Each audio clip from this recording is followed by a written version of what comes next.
Micro finance ಬಂದ್ ಮಾಡುವಂತೆ ಪ್ರತಿಭಟನೆ.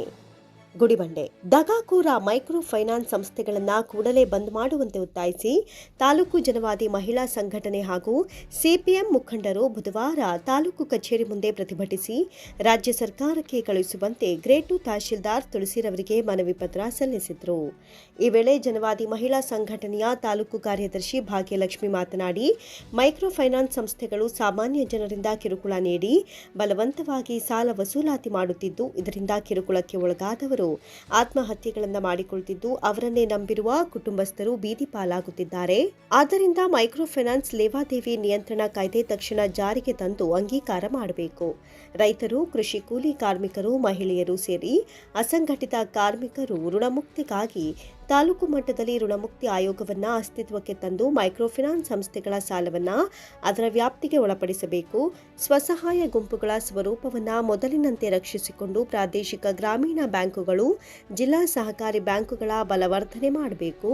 ಇಲ್ಲವಾದಲ್ಲಿ ರಾಜ್ಯದಲ್ಲಿ ಕಿರುಕುಳಕ್ಕೊಳಗಾದವರ ಸಾವಿನ ಸಂಖ್ಯೆ ಹೆಚ್ಚುತ್ತದೆ. ಕೂಡಲೇ ಸರ್ಕಾರ ಇದಕ್ಕೆ ಕಡಿವಾಣ ಹಾಕಬೇಕೆಂದು ತಿಳಿಸಿದರು. ನಂತರ ಸಿಐಟಿಯು ಜಿಲ್ಲಾ ಕಾರ್ಯದರ್ಶಿ ಸಿದ್ದಗಂಗಪ್ಪ, ಗ್ರಾಮೀಣ ಭಾಗದಲ್ಲಿ ಅಕ್ರಮವಾಗಿ ಅನೇಕ ಕಿರು ಸಾಲಗಾರರು ಸಂಸ್ಥೆಗಳನ್ನು ಪ್ರಾರಂಭಿಸಿ ಬಡ ಕೂಲಿ ಕಾರ್ಮಿಕರಿಗೆ ಸಾಲ ನೀಡಿ ಮತ್ತೆ ವಸೂಲಾತಿಗಾಗಿ ಪೀಡಿಸುತ್ತಿದ್ದಾರೆ.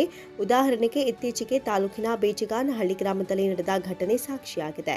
ಆದ್ದರಿಂದ ಎಲ್ಲ ಮೈಕ್ರೋ ಫೈನಾನ್ಸ್ ಸಂಸ್ಥೆಗಳನ್ನು ನಬಾರ್ಡ್, ಆರ್ಬಿಐ ನಿಯಂತ್ರಣದಲ್ಲಿ ಒಳಪಡಿಸಬೇಕು. ಆರ್ಬಿಐ ನಿಯಮಗಳನ್ವಯ ಬಡವರಿಗೆ ಯಾವುದೇ ದಾಖಲೆ ಪಡೆಯದೆ 1 ಲಕ್ಷದವರೆಗೆ ಸಾಲ ನೀಡಬೇಕು.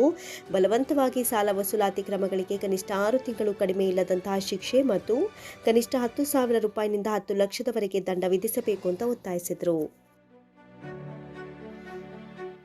ಈ ವೇಳೆ ಪ್ರತಿಭಟನೆಯಲ್ಲಿ ಅಖಿಲ ಭಾರತ ಜನವಾದಿ ಮಹಿಳಾ ಸಂಘಟನೆಯ ಅಧ್ಯಕ್ಷೆ ಭಾಗ್ಯಮ್ಮ, ತಾಲೂಕು ಸಿಐಟಿಯು ಕಾರ್ಯದರ್ಶಿ ಮಂಜುಳಾ, ತಾಲೂಕು ಸಮಿತಿ ಸದಸ್ಯರಾದ ಶೋಭಾ, ಅಳವೇಳಮ್ಮ, ಆಯಿಷಾ, ಗೀತಾ, ತಾಲೂಕು ಸಿಪಿಎಂ ಮುಖಂಡರಾದ ವೆಂಕಟರಾಜು, ಚನ್ನರಾಯಪ್ಪ, ವೆಂಕಟರಮಣ, ಮುನಿವೆಂಕಟಪ್ಪ, ಶ್ರೀನಿವಾಸ್ ಸೇರಿದಂತೆ ಇತರರು ಹಾಜರಿದ್ದರು.